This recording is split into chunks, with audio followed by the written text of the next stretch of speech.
नमस्कार।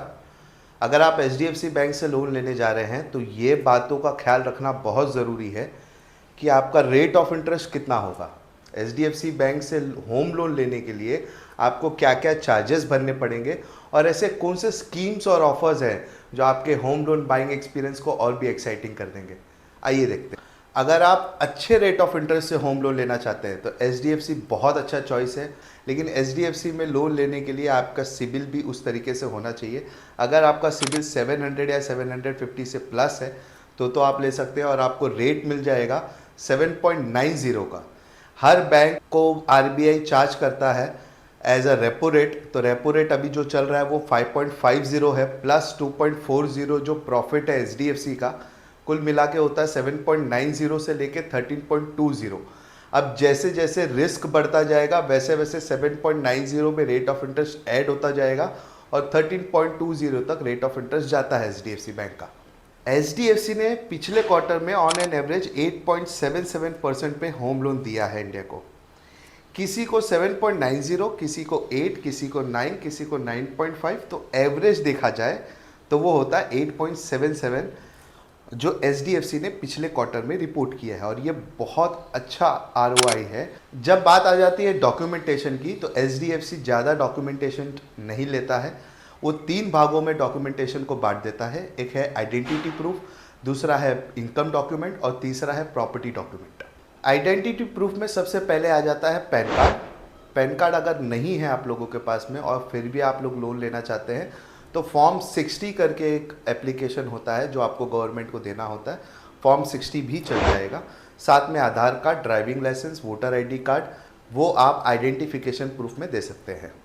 दूसरा आता है हमारा इनकम डॉक्यूमेंट जो सबसे ज़्यादा इम्पॉर्टेंट है किसी भी लोन को अप्रूव कराने के लिए, क्योंकि अगर आपका इनकम प्रॉपर नहीं है तो आपके रीपेमेंट कैपेसिटी पे धक्का लग जाएगा और बैंक आपका प्रपोजल रिजेक्ट कर देगा। तो इनकम डॉक्यूमेंट्स को देना बहुत इंपॉर्टेंट है और इसको प्रेजेंट करना अच्छी तरीके से बहुत इंपॉर्टेंट है।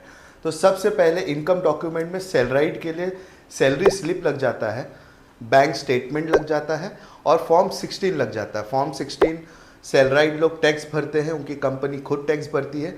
अगर आपकी कंपनी टैक्स नहीं भर रही है, आपके लिए फॉर्म 16 नहीं मिल रहा है अगर आपको तो आप आईटीआर रिटर्न भर सकते हैं। अगर आपने आईटीआर रिटर्न भरा है 2 साल के लिए तो वो इनफ रहेगा। अगर आप बिजनेसमैन हैं तो आपके लिए आईटीआर चाहिए। आईटीआर में 4 भाग होता है। पहला है सरल जो आपका एक्नॉलेजमेंट होता है, सरल कॉपी। उसके साथ कंप्यूटेशन ऑफ इनकम, आपका प्रॉफिट एंड लॉस अकाउंट और आपका बैलेंस शीट, ये 2 साल के लिए लगेगा। साथ में करंट अकाउंट का बैंक स्टेटमेंट लगेगा 12 महीने का। लास्ट है आपका प्रॉपर्टी डॉक्यूमेंटेशन। तो ये प्रॉपर्टी डॉक्यूमेंट सबसे लास्ट में आता है और सबसे केयरफुली इसको आपको कलेक्ट करना है अपने सेलर से या अपने डेवलपर से जिससे भी आप प्रॉपर्टी खरीद रहे हैं। अगर आप बिल्डर से खरीद रहे हैं तो अलॉटमेंट लेटर चाहिए, उसके रिसीट्स चाहिए जो इनिशियल रीपेमेंट्स आपने किए हैं, उसके टाइटल सर्टिफिकेट्स चाहिए, उसके एक एग्रीमेंट के ड्राफ्ट एग्रीमेंट की कॉपी चाहिए जिसमें उसके सारे permissions, blue plan copy, floor plan copy और सीसी अटैच्ड हो। अगर आप रीसेल प्रॉपर्टी ले रहे हैं तो उसका पूरा चेन ऑफ एग्रीमेंट ले लीजिए, शेयर सर्टिफिकेट ले लीजिए और ओसी कॉपी ले लीजिए। अगर आप ज़मीन खरीद कर कोई प्रॉपर्टी बनाना चाहते हैं तो उसके लिए एनए प्रॉपर्टी, एनए लैंड होना बहुत ज़रूरी है। एनए लैंड का मतलब होता है नॉन एग्रीकल्चर, जिस पे खेती नहीं हो सकती, गवर्नमेंट का सर्टिफिकेट होता है ये। उसके साथ उसका टाइटल डीड, उसका ओनरशिप प्रूफ, उसका अप्रूव प्लान कॉपी और कंस्ट्रक्शन का एस्टीमेट कितना होगा, उसका खर्चा उसके आर्किटेक्ट से या किसी सिविल इंजीनियर से आप लोगों को लेना होगा। एचडीएफसी होम लोन देने के लिए प्रोसेसिंग फीस चार्ज करता है 0.50% ऑफ योर लोन अमाउंट। आपके लोन अमाउंट का जितना भी 0.50% होगा वो प्रोसेसिंग फीस चार्ज करेगा एचडीएफसी बैंक डिसबर्समेंट के समय। और अगर एचडीएफसी रीच स्कीम से आप लोन ले रहे हैं तो 2% चार्ज होता है। इस स्कीम से वो लोग लोन ले सकते हैं जिनका पेपर वर्क और इनकम दोनों ही कम है और इसलिए इसका आरओआई भी ज़्यादा होता है 10 to 11.5%। और भी छोटे मोटे चार्जेस हैं, आप पॉज करके देख सकते हैं। और अगर समझिए कहीं से आपको पैसे आ जाते हैं, आपको लोन पहले ही क्लोज करने हैं, उसके टेन्योर से पहले क्लोज करना है तो उसको प्री क्लोजर चार्जेस देना होता है। बैंकों को। लेकिन अगर आप फ्लोटिंग रेट पे होम लोन ले चुके हैं एचडीएफसी बैंक से, तो आपको कोई भी चार्जेस देने की ज़रूरत नहीं है। आप डायरेक्टली क्लोजिंग के लिए एप्लीकेशंस दे सकते हैं। लेकिन अगर आपका rate of interest fixed rate of interest पे है, तो आपको 2% of your loan amount charge लग जाएगा as a pre closure charges before your closing the loan amount. Last but not the least, ये लास्ट चार्ज है जो आपको लोन से पहले देना रहता है, वो गवर्नमेंट चार्जेस है। उसमें stamp duty, MoD, MoE, NOI, ये सारी चीज़ें आ जाती हैं, जिसका कुल मिला के टोटल होता है 0.80 ऑफ योर लोन अमाउंट। जितना भी लोन अमाउंट है उसका 0.80% गवर्नमेंट फीस कहा जाता है। एक बात और ख़ास है जो एचडीएफसी बैंक को और ख़ास बना देता है, वो है उनकी एक स्पेशल एलिजिबिलिटी स्कीम, जिसमें 18 साल से लोन लेने पे कोई पाबंदी नहीं है।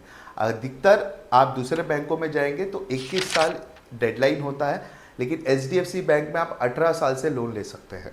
अगर आप कोई भी प्रॉपर्टी लेने जाओ तो उसमें कुछ पैसा आपको डालना पड़ता है, कुछ पैसा बैंक डालता है। तो देखते हैं किस प्रॉपर्टी में कितना पैसा बैंक दे सकता है, कितना पैसा आपको डालना पड़ सकता है।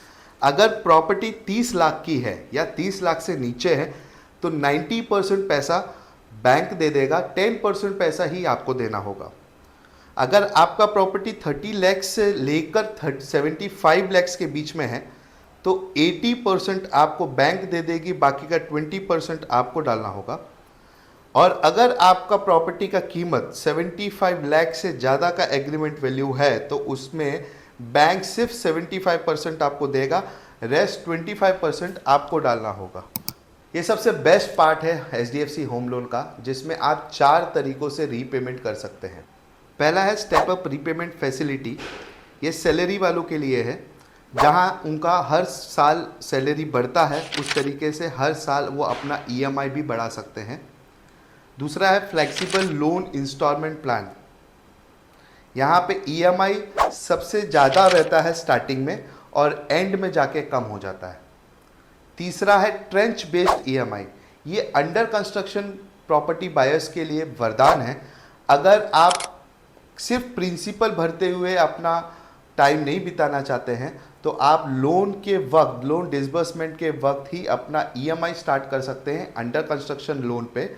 जहाँ पे आपको मालूम है कि अंडर कंस्ट्रक्शन लोन अधिकतर ऐसे होते हैं जहाँ पे जब तक आपकी प्रॉपर्टी बन के तैयार नहीं हो जाती है तब तक आपको सिर्फ इंटरेस्ट का भाग चुकाना पड़ता है, जिसमें प्रिंसिपल का कोई भी इन्वॉल्वमेंट नहीं रहता है। तो ये रीपेमेंट स्ट्रक्चर के वजह से आप स्टार्टिंग में, शुरुआत में ही अपना ईएमआई स्टार्ट कर सकते हैं, जिसमें आपका प्रिंसिपल का भी अच्छा खासा भुगतान हो जाएगा।